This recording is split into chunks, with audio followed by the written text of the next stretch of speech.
Why should you accept less when you give just as much or more than any of those people? You're the backbone of this plant, you're the backbone of this company, and you deserve your fair share of the wealth that you create.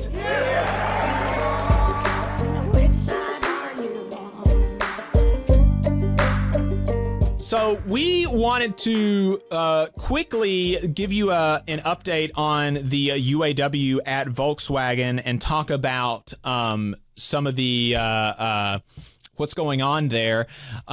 We've got a clip for you. It's about 3 minutes long from the rally that they held about a week ago today in Chattanooga, Tennessee, to kick off the contract campaign.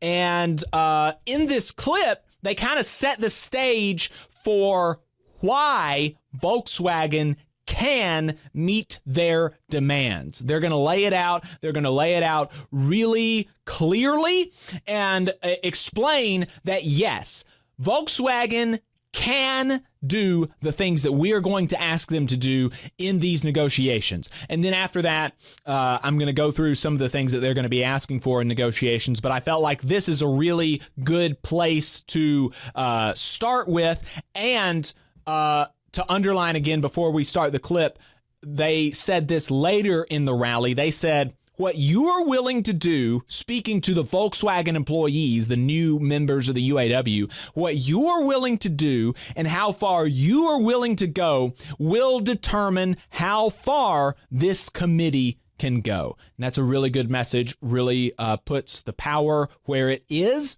where it ought to be, and where folks need to realize it to be, and that is with the members, with the workers. And so let's listen to Shawn Fain lay out exactly how Volkswagen can meet their demands. They're going to pretend that the sky is going to fall if we get our fair share of the $24 billion in profits Volkswagen made in 2023. $24 billion. They'll try to spook you into various interpretations of takes on the market conditions. But here's what we know. Volkswagen's most important market is right here in North America. Yeah.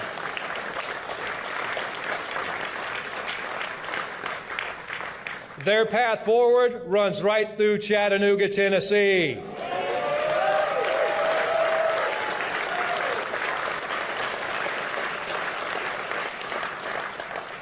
So let's break down the numbers.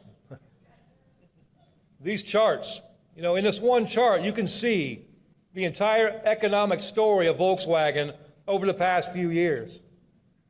Since 2021, Volkswagen profits have shot up 49% compared to the previous 3 years. In 2023 alone, the company made $24.4 billion in profits. So business is booming. And what's Volkswagen done with those staggering profits? Did they pass it on to the workers? No. Oh, okay. Damn. So, the reality is this. Here are the facts, what they've done with that money. First off, they take care of the folks at the top like they always do. They make sure they get theirs. CEO Oliver Bloom made over $10 million in compensation last year alone. Even worse than that, as you can imagine, though, Bloom's very happy, he's very pleased by these profits generated by your labor. But it brings us to the next group that's benefited even more from your hard work.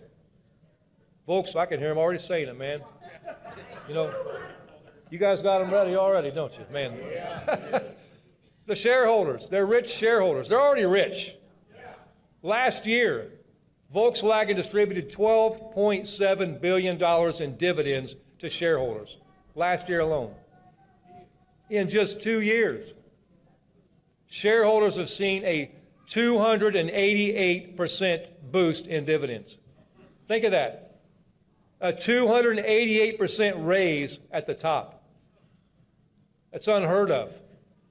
That's billions of dollars that have been robbed from the workers who generated those profits. It's billions of dollars that weren't spent on an EV transition. It's billions of dollars being spent on mansions in faraway countries and yachts in private marinas and not being spent in the local businesses right here in Tennessee.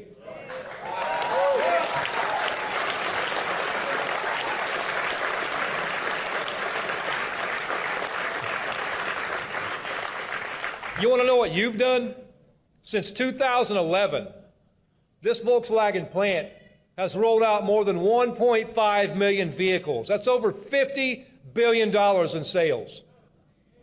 In just over a decade, you built this empire with your blood, with your sweat, and with your dedication, your sacrifice. But what investment in Chattanooga workers have we seen in return for that? Why should you accept less when you give just as much or more than any of those people? You're the backbone of this plant, you're the backbone of this company, and you deserve your fair share of the wealth that you create.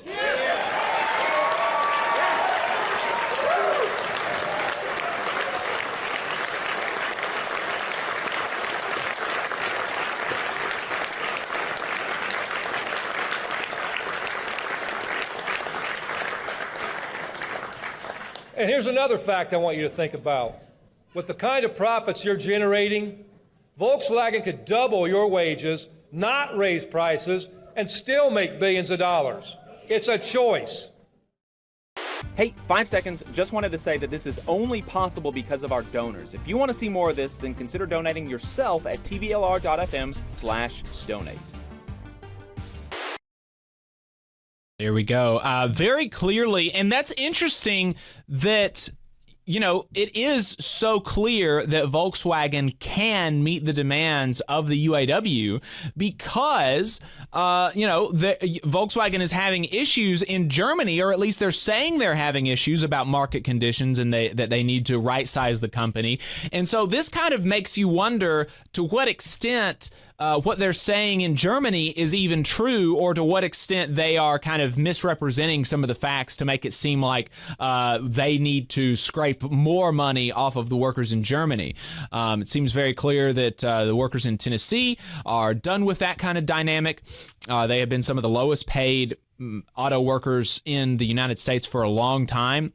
A lot of the transplants have taken have gone the route of trying to nearly match the UAW contracts, so to kind of ward off unionization, and they have not done that at Volkswagen. It's always pretty consistently been like 25, 30 or more % less than the wages that you would get in a UAW bargaining unit. So seems like they're tired of that kind of dynamic, and they're ready to push back. Here are some of the demands that the UAW is saying the Volkswagen negotiating committee of the UAW is going to be taking to the bargaining table. Bargaining started last week. So they want accountability and respect on the job. They want higher health and safety measures, better health and safety measures. They say work shouldn't hurt. They want higher wages. They want better PTO and fair attendance policies. They want a secure retirement. They want to move forward instead of backward. They want affordable health care, and Shawn Fain in the speech was talking about how UAW members at the Detroit companies pay $0 in monthly premiums for their health care plans, and that's something they're going to be pushing for in these negotiations.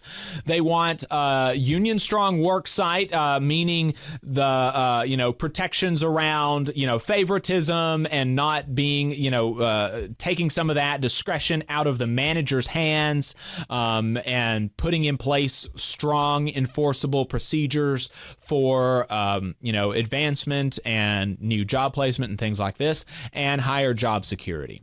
So really pretty common things that you see in most UAW contracts, and since this is the first one, I think that they're trying to secure some of these kind of basic level stuff. So really exciting, and we will be following this negotiation very closely. At some point, I'm sure that we're going to try to get on somebody from the UAW at Volkswagen in Chattanooga to talk about the contract negotiations, maybe next time there's a big milestone. But very important stuff, and this is, the Volkswagen negotiations are really going to be important for the credibility of the UAW moving forward. If they are not able to get a good, strong contract for these workers, that is going to make it that much more difficult difficult to organize the next plant because they will say, well, they weren't able to do it at Volkswagen, so why would they be able to do it here? So it's really important for the UAW to be able to deliver, and I think all indications are that they will. You just saw a clip from the Valley Labor Report. We are live every Saturday morning from 9:30 a.m. till 12:30 p.m. And we pride ourselves on keeping all of our content free to everybody so that we can talk to as many working folks as possible. If you support the work that we're doing, you think that it's important, you think that it's good, then consider making a monthly contribution to the project, and you can do that on our website, tvlr.fm.